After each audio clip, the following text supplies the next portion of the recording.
Саламатсыздар ма, әріптестер? Жамбыл облысы, Жамбыл ауданы, Аса ауылы Бауыржан Момышұлы атындағы орта мектеп-гимназиясының бастауыш сынып мұғалімі Ержігітова Нұрсұлу Оразымбек қызы.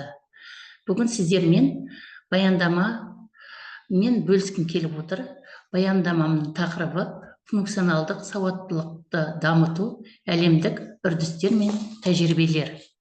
Қазақстан Республикасындағы білім беруді дамытудың 2011-2020 жылдарға арналған мемлекеттік бағдарламасында оқушылардың функционалдық сауаттылығын дамыту ұлттық жоспарға енгізіліп отыр. Ұлттық жоспардың мақсаты Қазақстан Республикасындағы мектеп оқушыларының функционалдық сауаттылығын дамыту үшін жағдай жасау. Демек, білім беру жүйесіндегі ең өзекті мәселенің бірі функционалдық сауаттылықты қалыптастыру болып саналады. Функционалдық сауаттылық дегеніміз не? Функционалдық сауаттылық баланың сыртқы ортамен байланысқа түсу қабілеті, олардың ортаға тез арада бейімделуі, сол ортамен қарым-қатынасындағы деңгейлік көрсеткіші. Функционалдық сауаттылықтың міндеттері. Бірінші ол оқушы еркіндігі, ойлау қабілеті, оқушы шығармашылығы, оқушы белсенділігі және шешім қабылдауы. Бірінші оқушының білімділік деңгейіне сай келетін жеке тұлғаның одан әрі дамуын қамтамасыз етіп, өзіндік білім алу жолымен жету. Екінші, акті құралдары мен өз қабілеттерін іске асыруда әр оқушыда шығармашылық, әлеуметтік, мәнді қызмет тәжірибесін қалыптастыру. Оны төмендегі кесте арқылы байқауға болады. Функционалдық сауаттылық құзыреттілігі. Бірінші ол оқу жазу сауаттылығы және жаратылыстану ғылымындағы сауаттылығы, математикалық сауаттылығы, компьютерлік сауаттылығы, денсаулық мәселесіндегі сауаттылығы, сонымен қатар құқықтық сауаттылығы болуы шарт. Бар ғылымның бастауы мектеп. Сондықтан біздің басты мақсатымыз келешек ұрпақтың функционалдық сауаттылығын жақсарту. Бастауыш сыныптағы креативті мұғалім.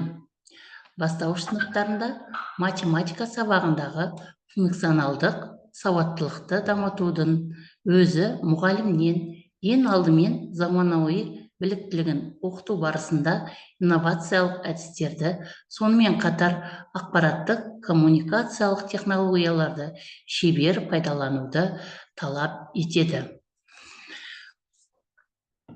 Бүгінгі таңдағы әлем мен елімізде танымал болып, әртүрлі бағыттағы даму кеңістігіне байланысты қоғамымызда адамзат баласына қойылатын талаптардың өзгеріс алуынан функционалдық сауаттылық ұғымы да кеңінен өріс ала бастады.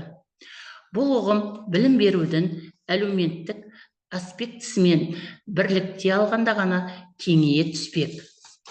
Әлемнің дамыған елдер қатарына ену үшін маңызды стратегиялық міндеттерді шешу жағдайында тұлғаның шығармашылықпен ойлауы, мәселелерді жаңаша шешім табуда қабылдау қабілеттері, сонымен қатар кәсіби жол таңдауы, үздіксіз ізденуі, жалпы алғанда жаһандану заманындағы басты функционалдық қасиеттері болып табылады.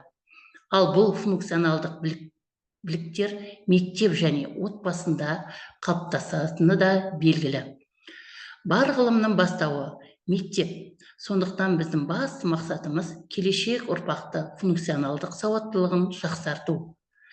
Бүгінгі жаһандану заманының ағымына сай болатын мектептің де шәкірттері анағұрлым білімді болу қажет.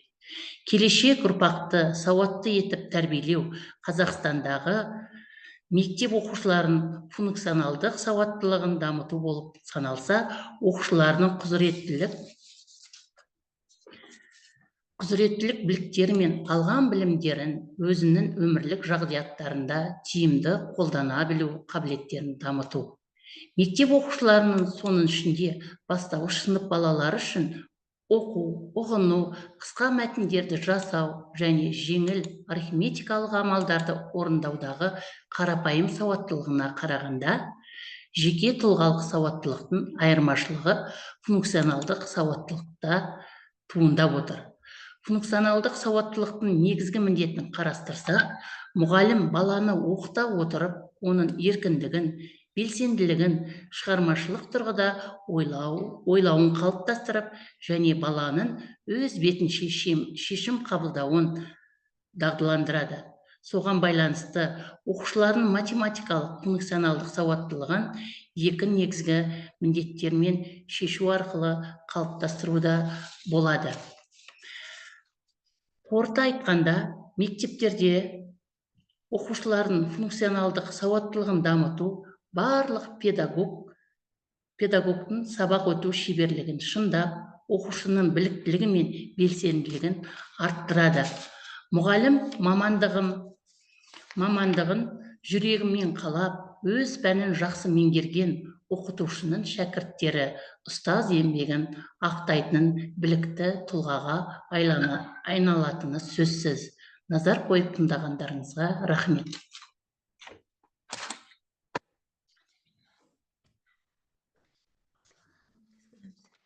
Аз оқыған жоқ па?